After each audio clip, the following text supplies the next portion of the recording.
महाराष्ट्रात सध्या जातीवाद खूप झगडे सुरू आहेत आणि मी पण बावनकुळेंना आणि देवेंद्रला म्हटलं की या वादात आपली अडचण होईल.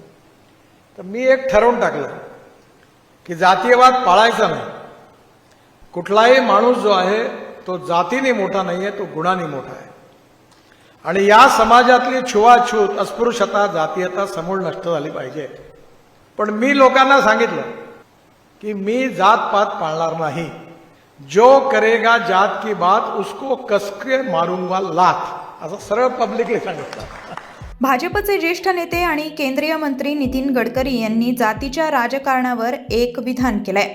गोव्यातील एका कार्यक्रमात बोलताना गडकरी म्हणाले की महाराष्ट्रात सध्या जातीवादी राजकारण सुरू आहे. मी जातीवाद मानत नाही. तसंच जो करेगा जात की बात कसकर मारूंगा लात असंही ते म्हणाले.